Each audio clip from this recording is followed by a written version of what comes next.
2, 1. Hello, welcome to the Tompkins County Democratic Committee Candidates Forum. We have some wonderful candidates here for Ward 1 and Ward 5 of the City of Ithaca for Common Council. And I'm really excited to be your moderator. My name is Liz Hartman. I live in the town of Ithaca, so really excited to get a chance to know my neighboring candidates a little bit better. I'd like to really quickly go over the format for tonight. We're going to give all of our candidates first an opportunity to introduce themselves, and they're going to have 2 minutes each. Then we're going to move into a series of 9 questions, and candidates will have 90 seconds to respond. And if they'd like to respond to something that one of their colleagues has said, they will be able to take time the next time they're up to answer a question. That'll keep everything moving smoothly. After question 5, we're planning to take a 3-minute break in case anyone needs to take care of anything. And then we will get back to finish the questions. And then we will get into our closing statements, which will be a little shorter, just 1 minute each. And Ed Swayze, our chair of the City Democratic Committee, will be helping out with timing. And thank you so much for organizing this event, Ed. And one other detail I want to mention is just to try to keep things as balanced as possible. We're going to alternate between Ward 1 and Ward 5 in their order of responding and amongst the candidates. The candidates that we have with us today are from Ward 5, Marty Hiller and Robert Cantelmo. Hopefully you can correct me if I got your last name incorrect. And then from Ward 1, we are joined by Cynthia Brock, and hoping to have Yasmin Rashid joining us too, but she is not here at present. So without further ado, Ed, unless you have anything that you want to add, we will get started with opening remarks. Yes, I will just say that I don't want to take even partial credit. Well, I will take partial credit for organizing this, but between Liz and Ted and even Stacy, even though she couldn't be here tonight, it was a group effort, and I could not have done it without you guys. And thank you. Great. And no, that's it. I'm gonna reset the timer for the question, and then we can go ahead. Great. So Ed will be making sure that everybody has their 2 minutes for opening statements, and we're going to start with Ward 1. So we're going to be 5 minutes, and Ed, will you be indicating somehow when there's a short time left, or just? Yes, I will. Great. Okay. Well, I will turn it over to you then, Cynthia. Great, thank you. My name is Cynthia Brock. I'm running for re-election for the First Ward Common Council. To tell you a little bit about myself, I am a Chinese American. I was raised on Maui, Hawaii. I have a Bachelor's of Arts degree in political science from UCLA and a Master's of International Management from the American Graduate School of International Management in Glendale, Arizona. I had worked briefly in joint venture development in China for several years, and then worked in a financial brokerage firm where my specialty was in packaging and trading former Soviet sovereign debt. My family moved to Ithaca in 2001 I moved here with my husband, Ray Crabe, my mother, Mary Brock, and my infant son, Connor. Our family expanded to include our daughter, Alana, and our foster then adopted son, Anthony. I originally got involved in city government by joining the Board of Public Works in 2009 because I was interested in seeing a sidewalk installed on Hector Street. And after serving on the BPW for about 2.5 years, I ran for office in 2011 to represent the First Ward, and it has been my honor to be on council since then. And by the way, that sidewalk was finally installed, I think this year, after 13 years when I first joined and got involved in the city. So I feel quite proud of that and happy to be here tonight. Thank you. Great. Thank you very much, Cynthia. Now we're going to move to the 5th Ward and get started with Robert. Thanks to Liz, Ed, Ted, and the TCDC for organizing this forum. My name is Robert Cantelmo, and I want to begin with sharing the reasons why I am the right person to represent the 5th Ward. First, I'm the candidate with the most relevant qualifications. I currently chair the city's Public Safety and Information Commission, which I have served on for 3 years.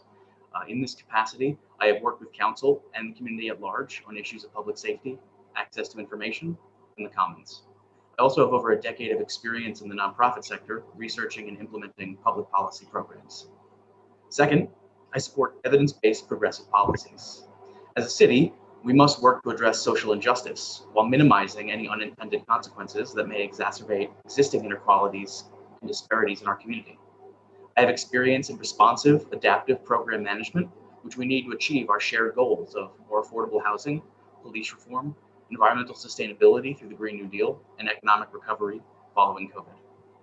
Third, I'm outcome-oriented. I'm focused on taking clear steps to do the hard work of implementing policy, like the Reimagining Public Safety Initiative. My platform focuses on building relationships and open dialogue throughout the community, developing detailed action plans, and ensuring adequate resources are mobilized and allocated for the success of our city. I've demonstrated experience doing this in my commission work. We looked at municipal statistics and had extensive conversations with the community about the impact of dogs on the commons. We provided an objective set of findings that informed council's decision to remove the ban. Another issue I've worked on is improving communication between the city and the public, developing ideas for how city departments can better communicate their challenges and accomplishments to residents. Looking ahead, I've presented ideas to members of council for how to standardize research training and strengthen our volunteer commissions to better leverage this resource. Finally, I'm viewed as a trusted leader and community member. I'm endorsed by the New York State Working Families Party, 6 current alderpersons, including our ward's 2 representatives, Deb Mollenhoff and Laura Lewis, and previous alderperson and chief of staff, Dan Kogan. Thank you for your time, and I look forward to hearing from you. Thank you very much. Now we will move on to Marty.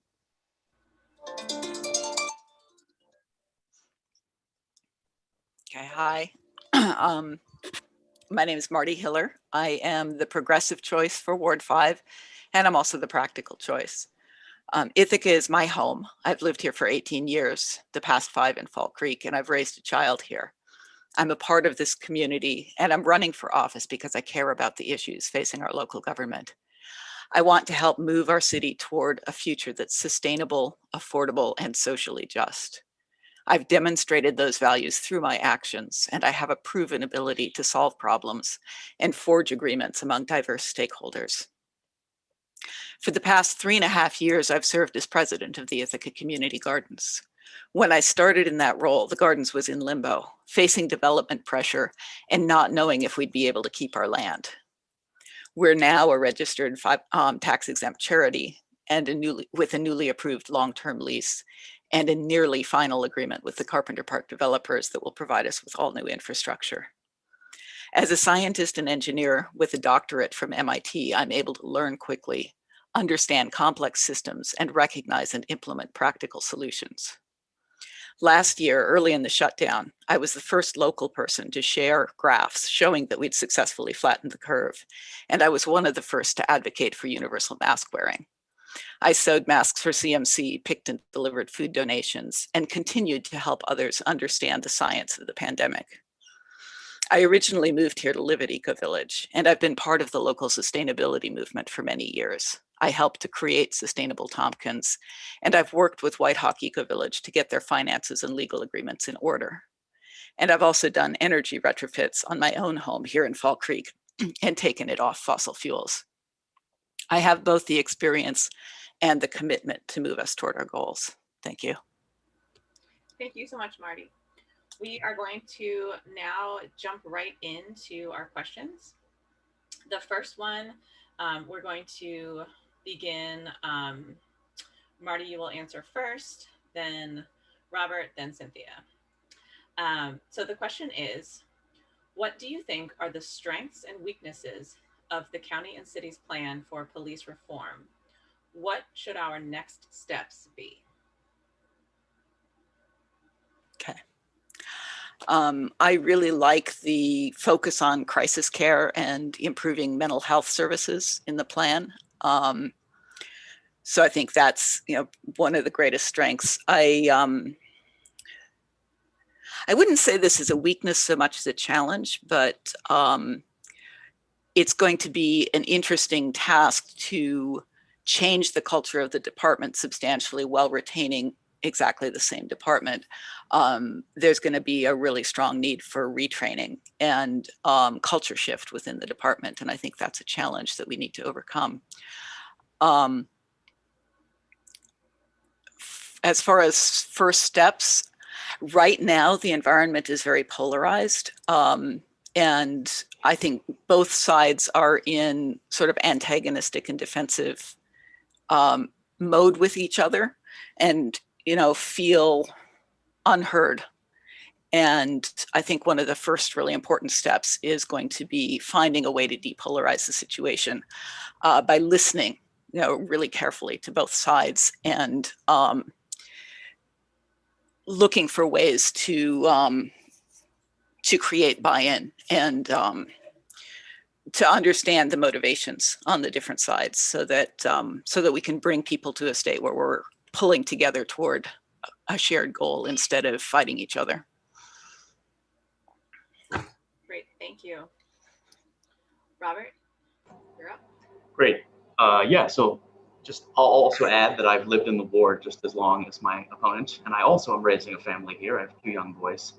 But to address the issue of public safety, I think this is one of the greatest challenges that's facing the city right now. And from the very beginning, I participated in from the plan being rolled out, I participated in public meetings asking about the implementation of this plan. Because while I admire the work that council has done in passing it, implementation is going to be just as difficult, if not harder, of a challenge to ensure that it's successful. Right? Included in these recommendations are great new capabilities in de-escalation, mental health training, community reconciliation, and unarmed response. But we need to focus on specific steps for implementation. Council should use its power to sustain dialogue around these reforms, direct resources towards the most progressive policies, and monitor and evaluate that progress and ensure that we have an adaptive approach to implementation.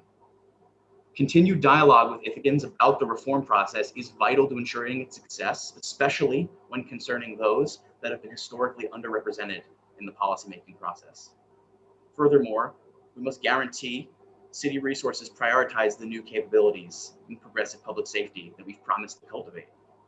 We should embrace this opportunity to build confidence in solutions to complement Ithaca's culture as a diverse and innovative community. A crucial component of that success is therefore to closely oversee implementation progress with clear and measurable intermediate goals. Thank you. Cynthia? Thank you.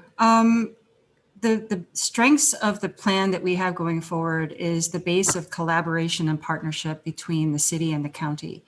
Recognizing that the county's focus, they not only have a law enforcement focus with regards to the sheriff's department, but they are the providers of services with regards to mental health, houselessness, addiction recovery, and so on.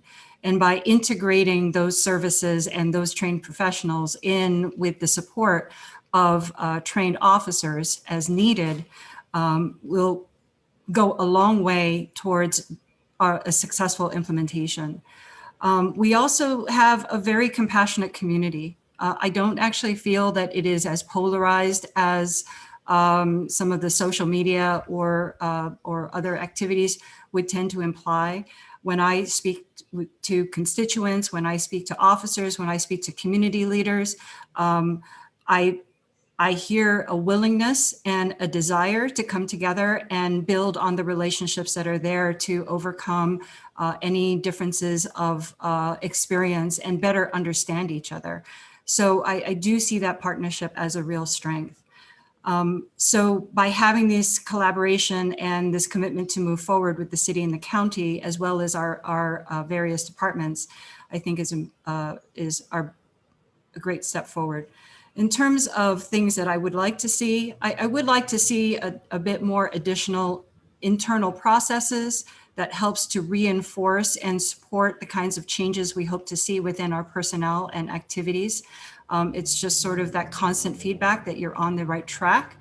And with the inclusion of that, I think it's going to be incredibly successful, and I'm very excited to see this moving forward.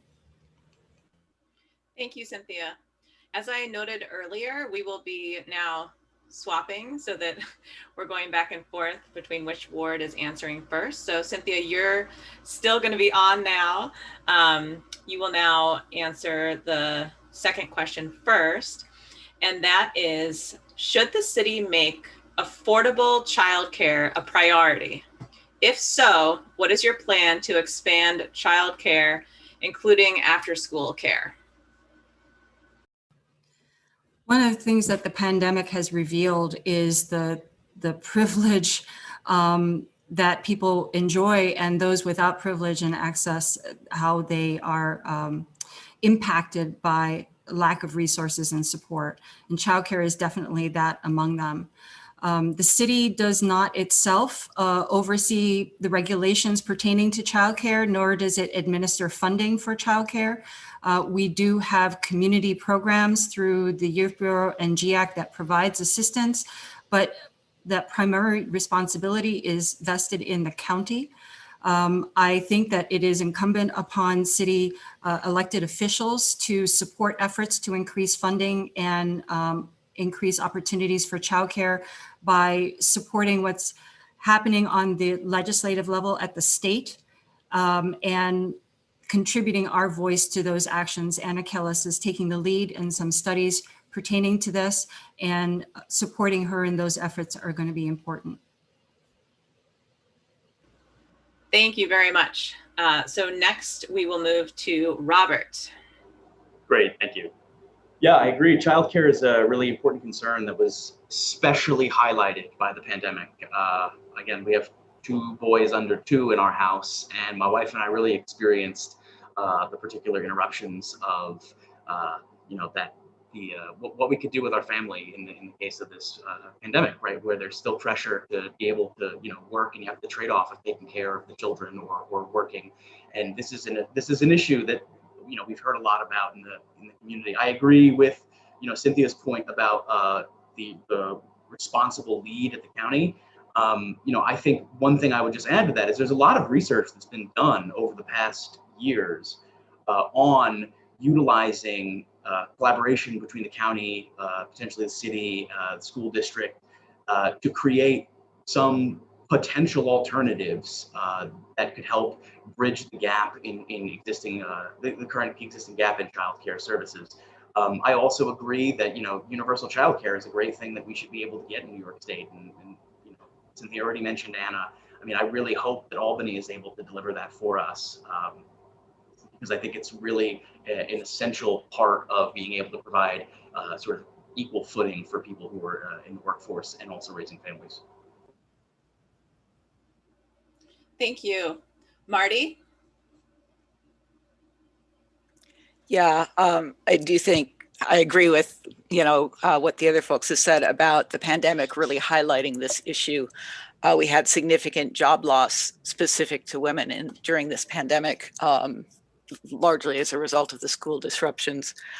I guess my feeling is that the school system itself serves a dual role as an educational institution and as a source of childcare, which normally we don't even notice because it's just working effectively. And so those disruptions really highlighted the importance of that second role of the school system. And I think it was challenging for the school board to start coping with becoming consciously aware of the fact that they're also, not just an educational institution, but also a source of childcare and also of delivery of health and human services.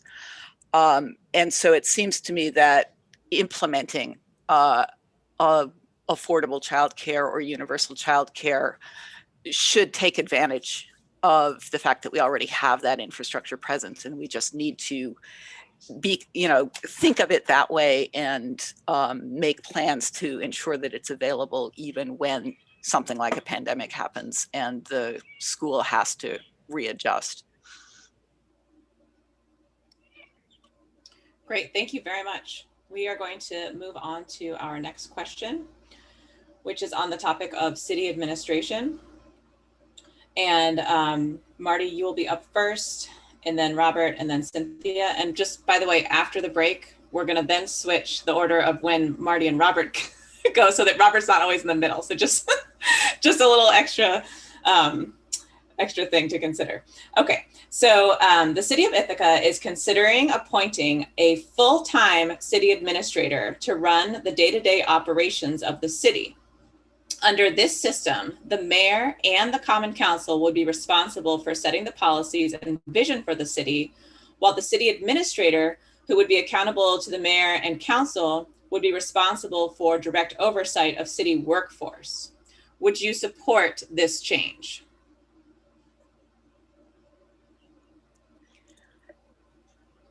I guess what I would say is that the mayor and the current common council have a much more detailed understanding of how things are working now and what the strengths and shortcomings are on the current system. And I would be inclined to defer to their judgment about whether this is a good change or not. I guess I'm not sure what more to say about it. No, that's fine. Thank you. Robert.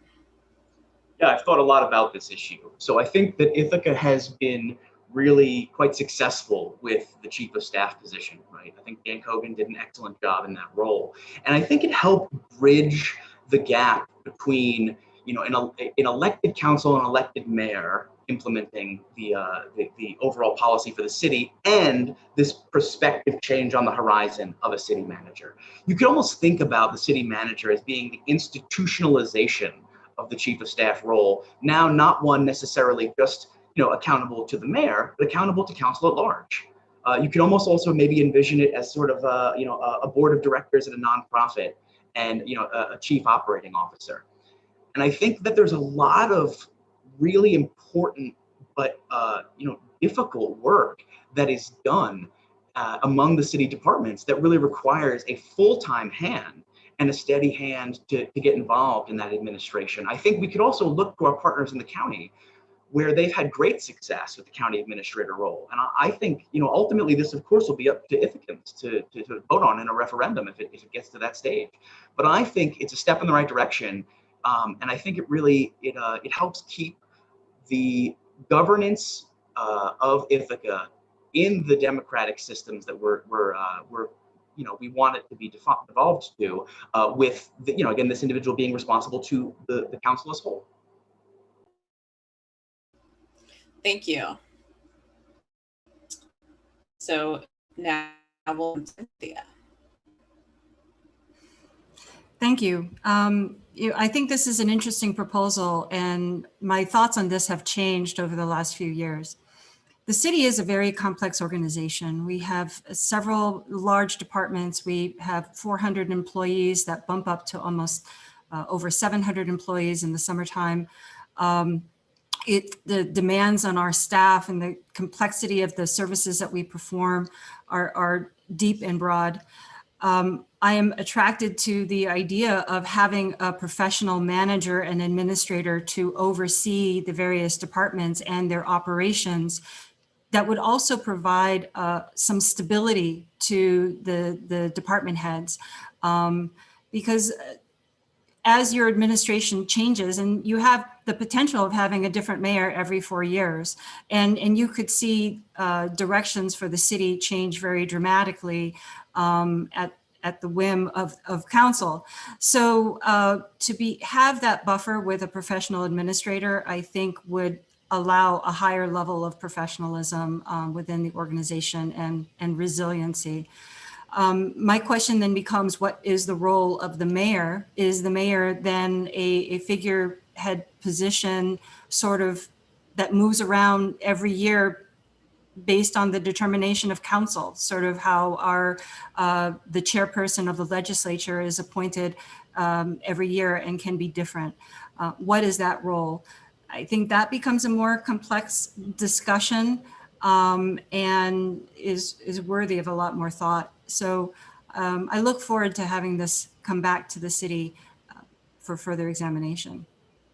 Thank you. We are going to move to our next question, which is, and Cynthia, you will go up first. What are your thoughts about increasing affordable housing downtown? What is your stance on the current plan to create more downtown housing? I think it makes a lot of sense to increase the density in areas that are close to public services and activities, which has transportation and walkability and so on. I have a mixed view on what type of housing. I think we need a broad, diverse supply of housing at all income levels and for renters and owners alike.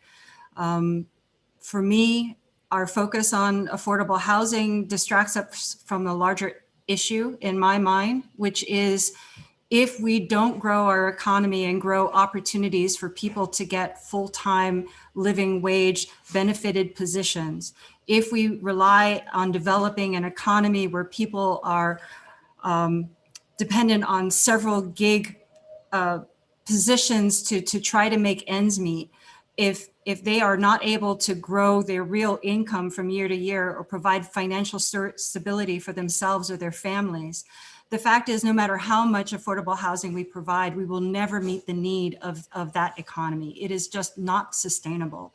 So of course, we should make Ithaca a place for everyone and to have opportunities to live here and invest here and raise their families here and grow here. But we need to broaden our view on what is important and how to address the issue of a lack of affordable housing. If we want to address the issue of a lack of affordable housing, we need to grow living wage job opportunities in the city. Thank you, Cynthia. Robert, you're up next. Great, thank you.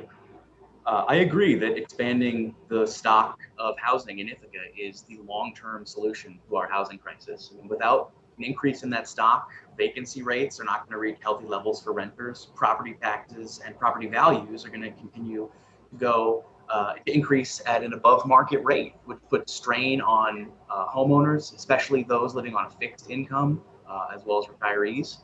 And so I do think that, again, a mixed income housing development is beneficial to the city in a lot of the ways that Cynthia discussed. I also want to acknowledge that that is not our only path forward on housing. I think that ultimately there are people living in precarious situations now. And for them to view the housing solution as something that comes online down the road is not ultimately very fair, and it's not fitting a city that markets itself as one as progressive as we are. And I think exploring some of the regulatory tools that are available to us, such as the Emergency Tenant Protection Act, looking at how this might help establish some stabilization in rent, as well as opportunity for people living in the city to not have to be forced further out or displaced from where they may already be. Thank you. Marty? Yeah, I'm very much in agreement with what Cynthia said, both about the need for more job opportunities in town and also about the need for housing at a wide range of income levels. Our income demographics here are pretty flat across the spectrum, and we need to be able to provide housing that matches those demographics. I think as far as downtown density, if we're talking about density around the commons, yes, there are shops there, but those are mostly tourist shops. We don't have essential businesses downtown. And so if we put a lot of affordable housing on the commons, people still have to go out to Route 13 to buy groceries. Or to, you know, there's smaller places close to town, but we don't have essential services right downtown. We need to make sure, you know, when we build dense clusters of housing that the retail options we have are appropriate to walkable neighborhoods. I also think that the city doesn't have a lot of undeveloped land left, and there are opportunities for increased collaboration with the town to try to get some of the housing clusters that they're looking to develop in the town present. That's close enough in that good quality public transit will still make it part of a walkable, larger walkable network of communities. And the cost of the land is going to be lower there, and it will be easier to expand, you know, to create a lot of new housing if we expand our horizons beyond the city borders. Thank you. We will move on to our next question, and Marty, you will be up first. And that is our final question before the break. So when we finish this question, we will have our 3-minute break. So this question is, given the fact that many residents who do not own vehicles are being pushed out of the city, what will you do to invest in sustainable transportation that ensures they are able to work in the city of Ithaca? I'm not sure I understand the question of what I will do to invest. I assume that means what the city will do to invest? Right, like what you would do okay. to ensure investment. You know, one of the things that I noticed about the new transportation plan that's in public review right now is that it looks like they're expanding services to the college students where service is already pretty good, but a lot of the rural services are being consolidated. And I think that is going to make it even harder on people who've been forced out of town. Rural service is pretty dismal, even just a couple miles out.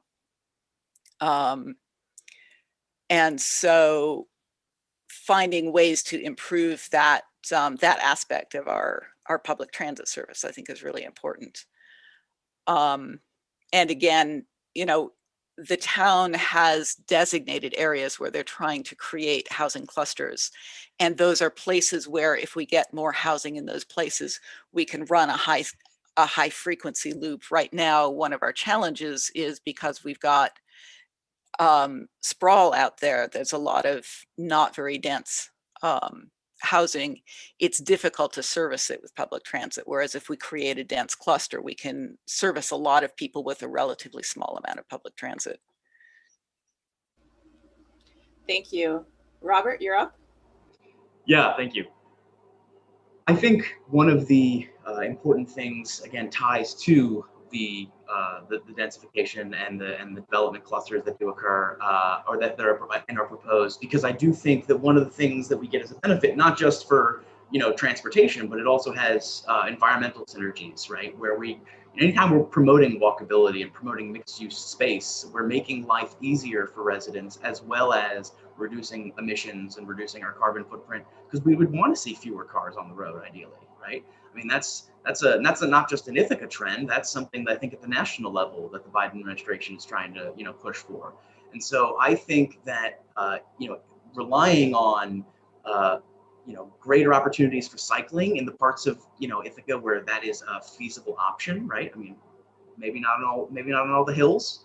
At least not me. I'm not that great of a cyclist, but for a lot of people, that's a great opportunity to get to work. I think there's also additional investments that can be made in support of PCAT. I think that's obviously a great a service for the community. But I think the ultimate answer is people need to get to they need to get to food. They need to get to, basic supplies to live their lives. And if those things are not in an accessible area, we can do this in a multi-pronged way, but we need to make it so that people have access to things without putting themselves out. Thank you. Cynthia?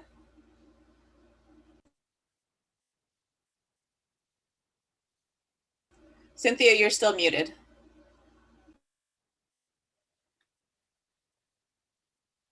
Okay, how about that?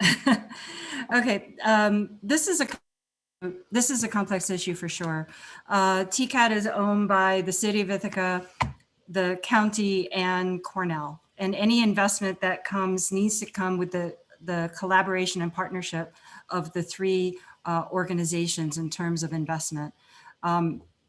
Buses are incredibly expensive. Staffing is expensive.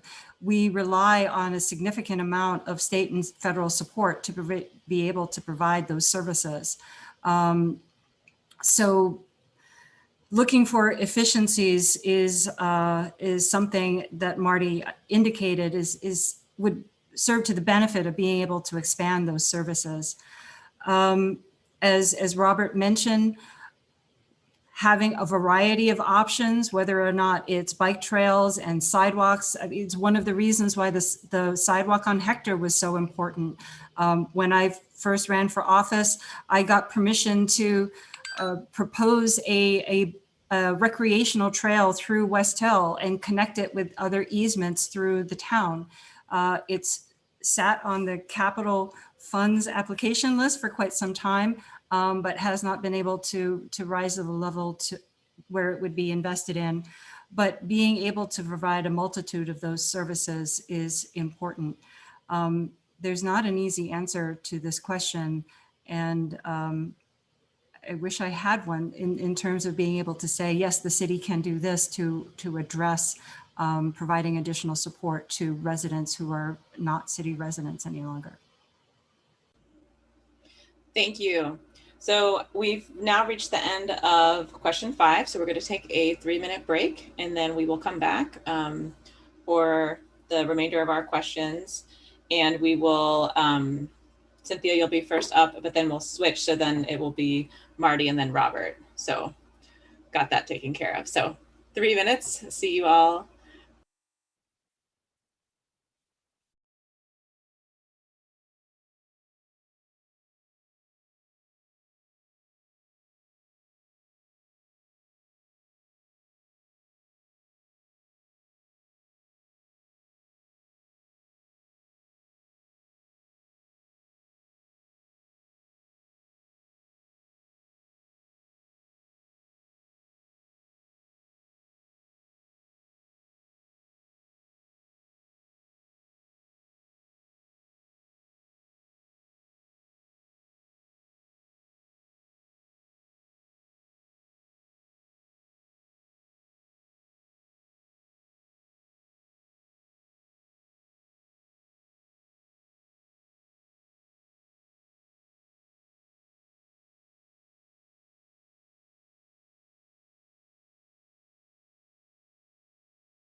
Okay, we are back. Thank you, everyone. For anyone who is just joining us now, we are on to part 2 of our forum for candidates for Common Council. We have 3 fabulous candidates here with us, and we are going to jump right back in to question number 6. Cynthia, you will be up first. And the question is, what are your top priorities regarding street maintenance and safety? Can you clarify, what do you mean by safety? It's meant to be a broad question, but safety regarding the streets. So not like safety in terms of crime or that kind of thing, but just you can take that in any direction you'd like in terms of pedestrian situations or speeding or anything like that. It's just kind of meant to address all kinds of issues with the streets, whether it be their condition or what's happening on top of them. Well, I can't take credit for any of this, but the city has put in place. Before the pandemic, we had been set to hire new street crews to increase our maintenance schedule with regards to street servicing as well as supporting our stormwater infrastructure. And that didn't happen because of the pandemic. So we expect that to come online fairly soon. Hiring is first on all of our departments' lists to make up for last year. We have applied to New York State in order to get permission to drop our speed limit down to 25 miles per hour in certain areas. The city has instituted programs where neighborhoods can apply for traffic calming measures to be instituted in their neighborhoods, whether or not it's reducing the speed or adding crosswalk tables to slow down traffic. Sometimes a realignment in terms of narrowing the streets or adding parking can also serve to slow traffic. We have had tremendous investment in our sidewalk infrastructure. You've seen new sidewalks going in, as well as delineated street crossings to, again, make the streets safer for pedestrians as well as for cars. At some point, I hope that our staffing with law enforcement will return so that we can have at least more presence in terms of our streets and slowing down traffic to be able to give drivers the clear indication that that we are monitoring traffic and regulating against speeding. Thank you. So next we're going to move to Marty. Yeah, I've talked to a couple of people about the slowing the speed limit. I guess I would say, you know, in my canvassing rounds was talking to people, there are a small number of specific streets where people have concerns about speeding. Cayuga and Lincoln are the 2 that come to mind. And I think paying special attention to those streets is important. The other thing that comes to my mind about street safety is the question of accessibility to bicycles and pedestrians. We're trying to move toward a city that's less car dependent, and I think we need to start prioritizing non-car transit options.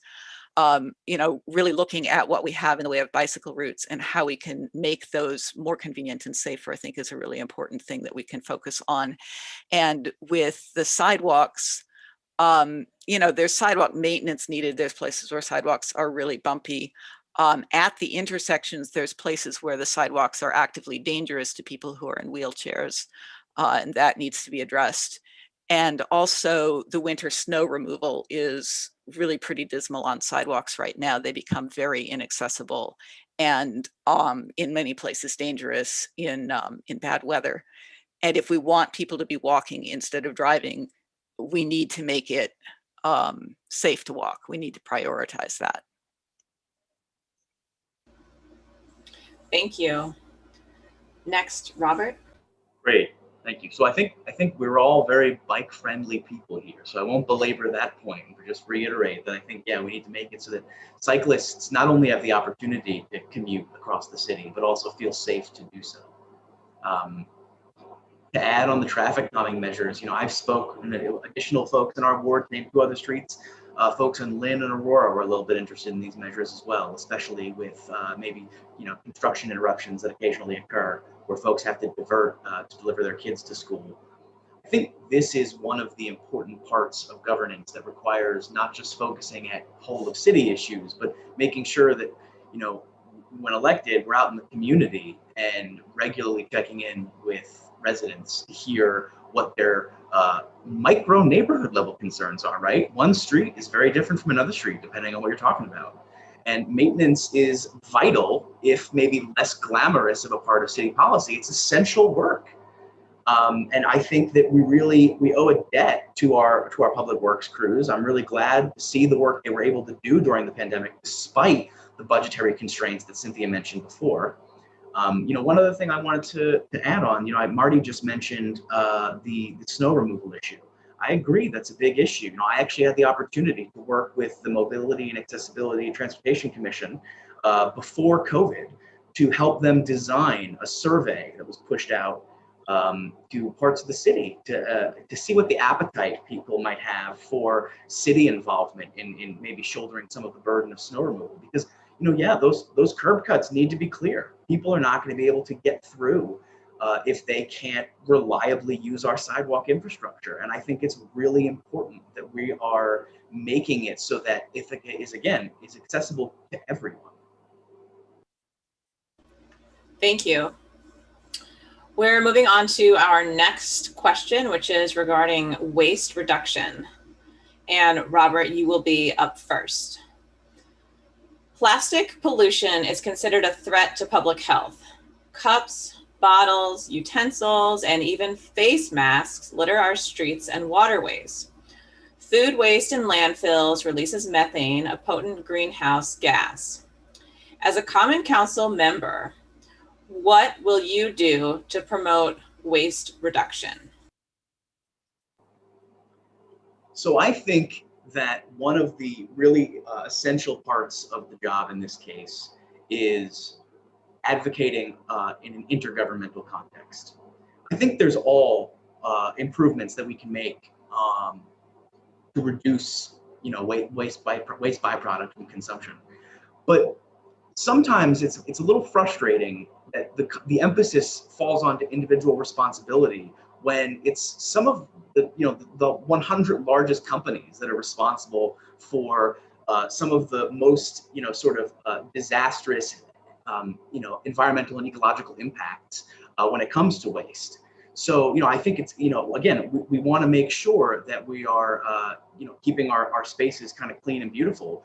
But what I'd also want to see is, like, we've got a serious concern about lead in Ithaca Falls, right? Like, that's a massive potential environmental issue that needs a little bit more attention and a little bit more advocacy to, you know, in this case, maybe Albany, to shine a light on that issue, to provide us with the additional resources and support we can use to benefit our community. You know, you got, you know, shot from years of work over there that has contaminated the area. And again, you know, like, yes, we should all do our part to reduce our own output there, but the real burden doesn't lie with the individual. It lies with, I think, a societal issue that, you know, we can play a part in bringing attention to.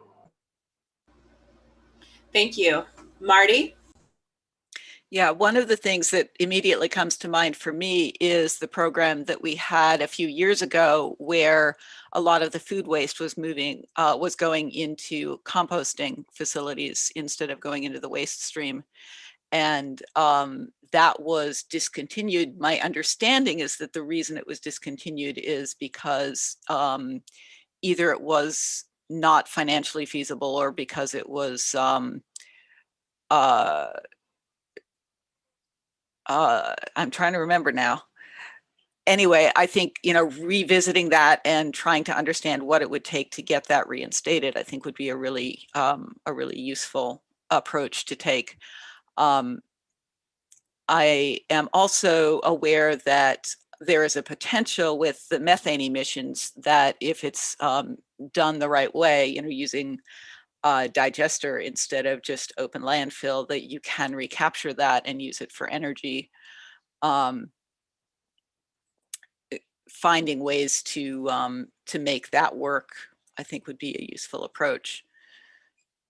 Rob mentioned the lead pollution up at Ithaca Falls. There's lead pollution throughout all of Fall Creek.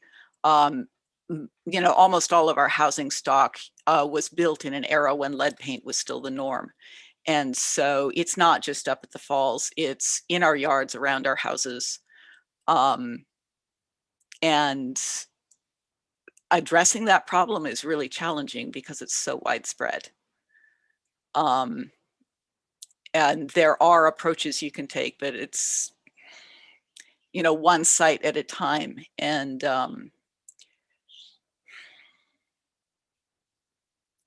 one of the things that, as a gardener, that we talk about is if you're growing food in your yard, you need to check to see what the lead levels are, and it's safest to grow food in raised beds.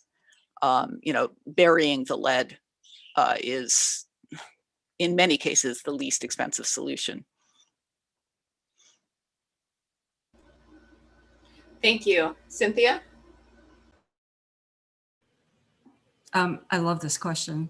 So we are probably one of the only counties, I think we might be the only county in New York State that does not have our own landfill. Our waste is trucked up to Seneca Meadows. And we have a responsibility to reduce our waste because we are transferring our burden onto other locations. So I also happen to be the chair of the municipal board of the Ithaca area wastewater treatment plant, our sewage plant that's next to the farmer's market. We do have a digester. In 2019, New York State passed a law called the Food Recycling and Food Donation Law, where as of January 1st, 2022, large providers of food waste will be required to redirect their food waste both in waste or excess food that you can still eat that needs to be donated to centers where it can be distributed, and also food waste, both pre-consumption and post-consumption food waste. And prior to the pandemic, we were meeting with Cornell and others to see about getting Cornell's food waste delivered to our wastewater treatment plant. How could we get this waste turned into a liquid form to feed our digester? Because our digester has the ability of digesting it, creating methane gas, turning that methane gas into energy, which we then can use to offset our own energy use.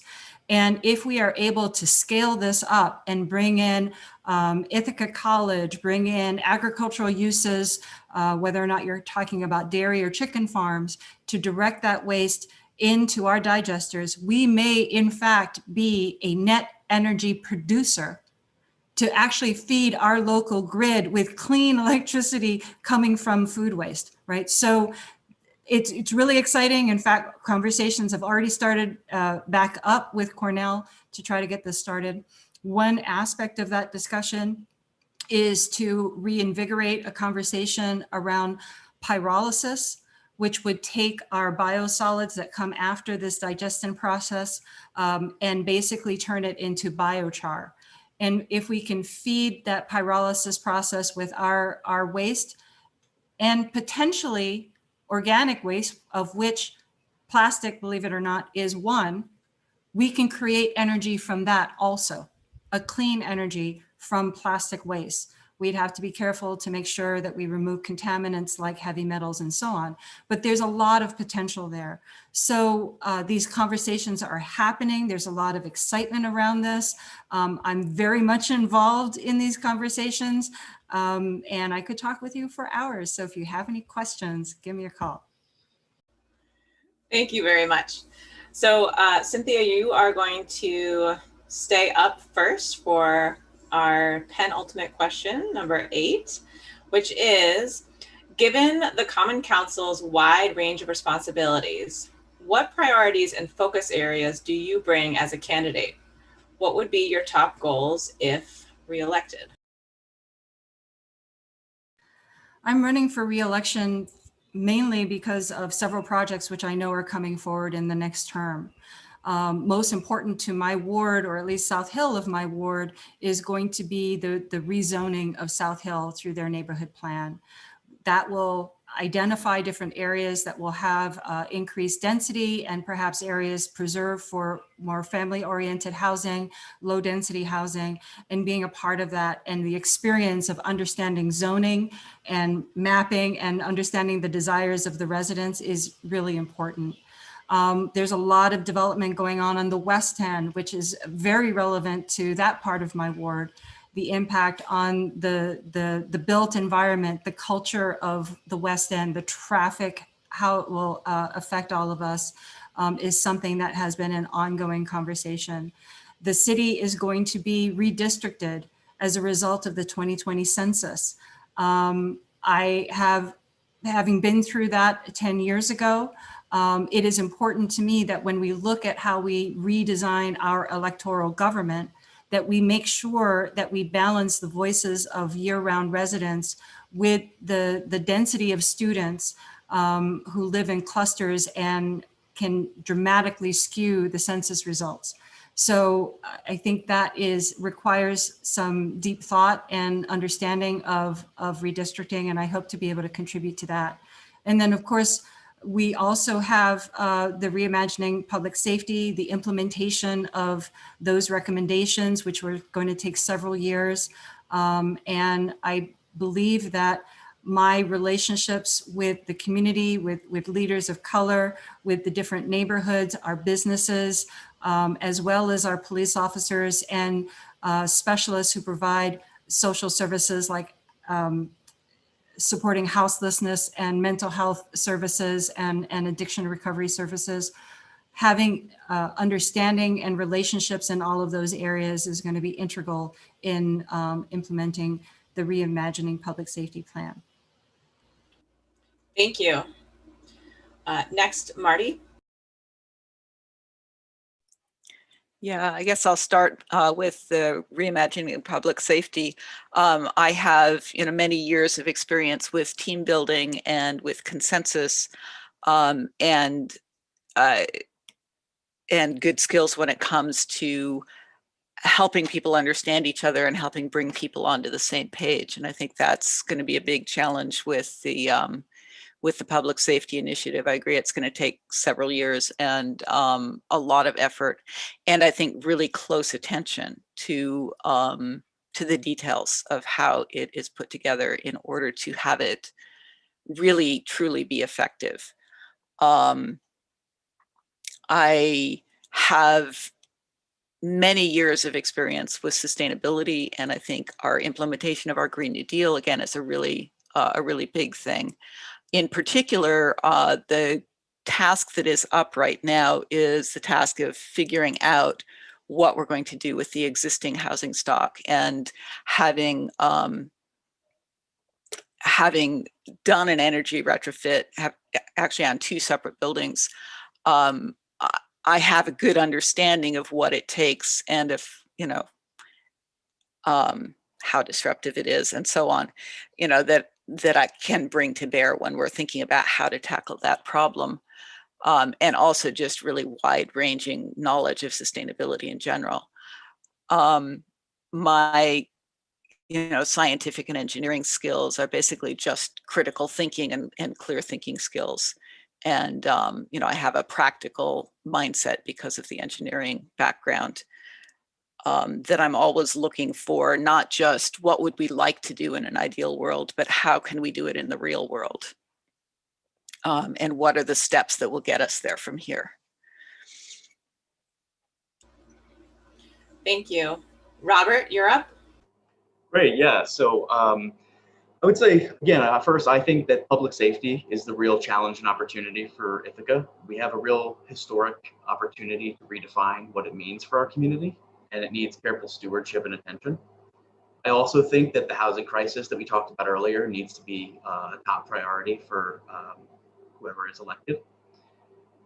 This needs to be handled in a way that balances the needs of people who are living potentially precarious situations and need access to that housing and can't look on those long time horizons as their only source of relief. And I also think, anything that we can do to improve building standards, promote walkability, and reduce emissions to achieve our ends for the Green New Deal is really important.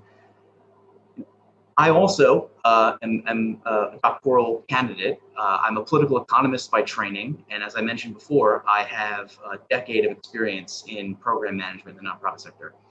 I think the one difference I'd like to highlight is that I have actionable plans already proposed for how to address some of these issues. So I agree they need to be thought out carefully, and we need to have a strong response. But I bring a fresh voice and ready ideas to implement some of these changes, to address the public safety issue, to address the housing issue.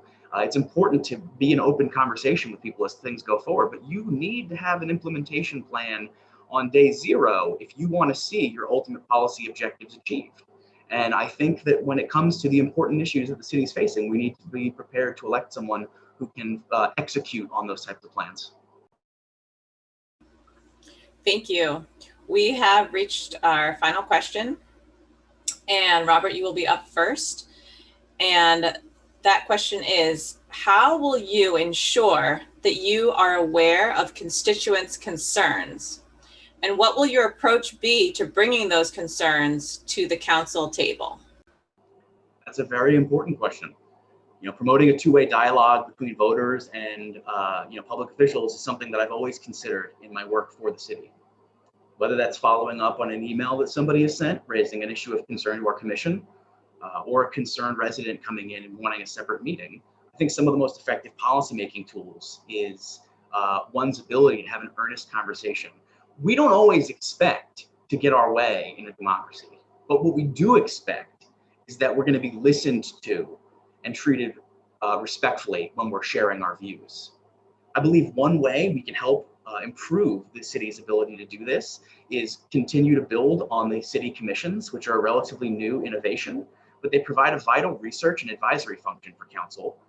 And I've already talked to several members of council about institutionalizing this further, providing research training to our resident volunteers who are serving the city in these capacities to better collect public feedback, aggregate that up to council, and to share those concerns. I also believe it's really important to stay engaged in conversations about city policy and board issues, whether that's through local email listservs, whether that's through phone conversations, or whether that's through listening tours around the community like we're already doing in the canvassing process once elected. Lastly, I'm an active participant in my Democratic Party ward in those meetings, and I'll continue to use that as a forum for discussion. Thank you. Marty? Yeah, I want to start by just responding to something that Rob said about the last question about coming in day one with an implementation plan. I don't see that as being necessarily the right thing to do, because if you're coming in with a plan up front, there's a pretty substantial risk that the plan is not going to be appropriate or workable in the particular situation you're coming into. And you need to be able to listen and take feedback in order to create a plan that's going to work. As far as listening to, and obviously listening to constituents is part of that, I would say that my awareness of people's concerns has already started through the canvassing process. That I'm spending a lot of time listening to people and capturing their concerns and integrating them into my understanding of what the city needs as I go. I would expect that I would be taking feedback in all the usual ways, emails, phone calls, letters, and so on. But also, when somebody brings up a significant concern, I think it's really important to sit down with them and listen and ensure that you really understand the concern. And in particular, not just the position that they're taking on an issue, but what is the underlying goal, whether it's a hope or a fear that they're expressing through that policy position, because often there's more than one way to address a particular concern. And finding ways to address everyone's concerns really is based in being able to understand what those underlying interests are. Because when you get into positions, you often just butt heads. No, let's stop there. Thank you. Cynthia? Thank you. So, you know, I will acknowledge, as Marty said, the canvassing, the door-to-door, being able to sit on somebody's doorstep or in their apartment and look around and see their lived experience and meet them face-to-face is a big part of running for office, of being in office. Maintaining those lines of communications and those relationships is essential. Over time, you know, in my ward, for example, there are several listservs that I actively participate in terms of sharing information of issues coming to council. Many people have me on their speed dial. They have my email. They reach out to me. That being said, you know, there are certain areas that are very, very hard to reach. There are private properties where, you know, you can't do the door-to-door because it's an apartment complex. You really need to be invited in. And it's hard to bridge that divide sometimes.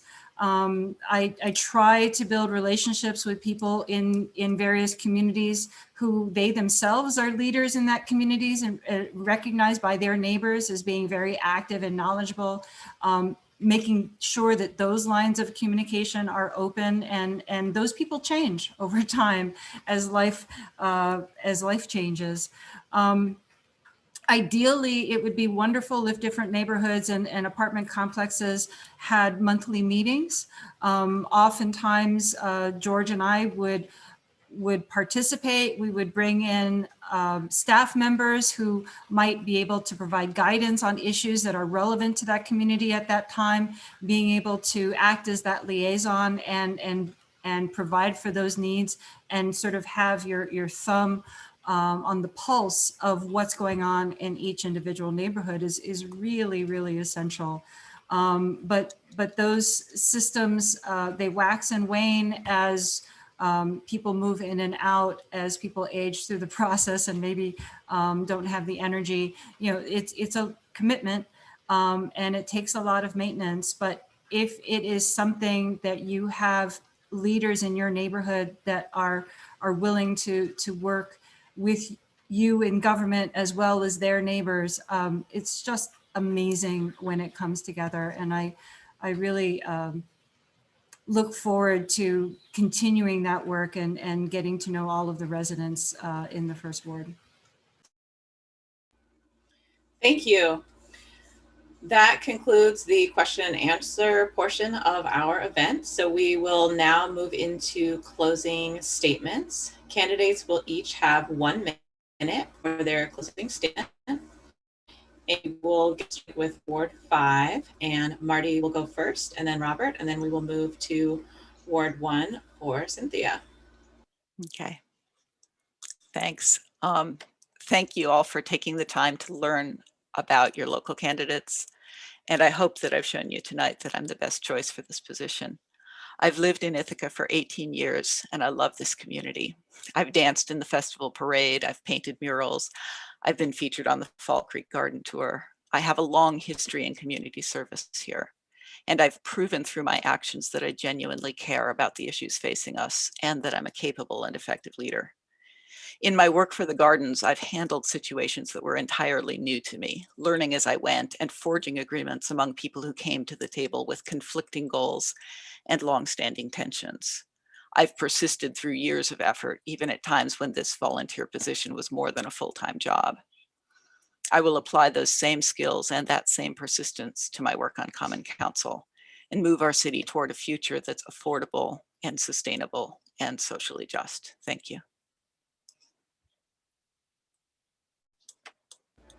Thank you very much. Robert, you're up. Just reiterate my thanks, Liz, Ted, Ed, and PCDC for this great opportunity.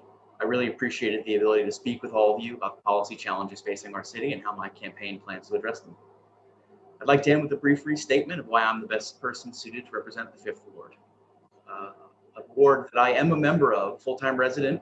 I've lived here just as long in my ward as my opponent, and am just as much of an Ithacan. I think if you live in Ithaca one day, you decide this is your home, this is the community for you. My experience and my technical skills make me the most qualified candidate for this office. I have experience in political governance. I have experience volunteering for city commissions. And I will champion progressive policies for our community, supported by the research and the political context necessary to make them succeed. I'm also an outcome-oriented individual, and I offer clear and measurable plans for how to achieve success and the willingness to be adaptive when necessary. And finally, I'm a trusted leader in the community, and I have the support of many of my prospective colleagues. I hope to continue this conversation with everyone listening, and I invite you to learn more about me at robertcantelmo.com. Thank you. Cynthia. Thank you. I also want to thank TCDC for arranging this opportunity for all of us, for the public to get to know us, and for us to get to know each other. This is really wonderful. I appreciate that. Obviously I've been on council for 10 years and I'm seeking to continue and to have the honor to do that. It is good work. It is work. I enjoy the opportunity to delve into big issues, to work with my colleagues and think about things from all sides. I've really enjoyed the process. I've really enjoyed the impact that we have the ability to provide in terms of improving the life and well-being and the welfare of our residents. I hope that you will give me the opportunity to continue in this work. It is important that we work together. It is also important to have a strong voice on behalf of everyone. And part of having a strong voice also means to be an active listener, to listen, to hear through some of the noise, sometimes the pain, sometimes the anguish, sometimes the passion, to hear the concerns that people have, the needs that they have, and think thoughtfully of developing solutions to try to address that, building relationships with colleagues, understanding the systems in place, understanding the regulations and the resources to try to address them. It's a wonderful job, and I really appreciate the time I've been able to contribute to this. So thank you. Thank you so much. Before we say goodnight, I just wanted to first off thank everybody who tuned in, whether you watched this live or you are joining us for a replay. And of course, I would be remiss if I didn't really clearly talk a little bit about voting. So please make a plan to vote. You have a couple options. Of course, you can vote on election day, which is June 2nd. And the polls will be open from 6 a.m. to 9 p.m. You can go to votetompkins.com, and that will take you to the Board of Elections website, which has all kinds of information, including information about voting by absentee ballot, voting early. That's something that is relatively new to New York State, but we do now have early voting, and it will begin on Saturday, June 12th. And continue daily until Sunday, June 20th. I'm looking right now on the website, and it looks like our location for early voting will be the Board of Elections, 128 East Buffalo Street. And it is a great way to get your vote cast without having to worry about having that specific plan for election day. And the hours will, some days it's 9 to 2, some it's 9 to 5. There's a couple days where it goes until 8 in the evening. So please go ahead and check out that website, votetompkins.com. And again, just a huge thank you to our candidates from the 1st and 5th wards. We're just so pleased that you came and shared more about yourselves. And we really appreciate you putting yourselves out there and running for public office. It's such a service to our community, and we're so grateful for you for doing that.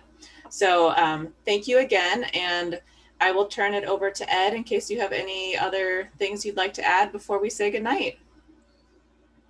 Thank you, Liz. That was a stellar job. And I think people who were able to tune in gained a lot of information about these candidates. I'm somewhat, well, I won't say disappointed, but I wish there was one more candidate I was hoping would be here tonight. And that perspective might have been helpful.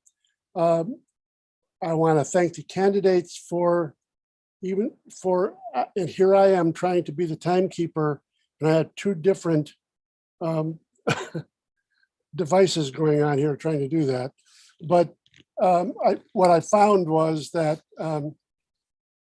most people were staying within the time limits that we had sent pretty darn closely. So there was no need to intervene at any point. And also to say the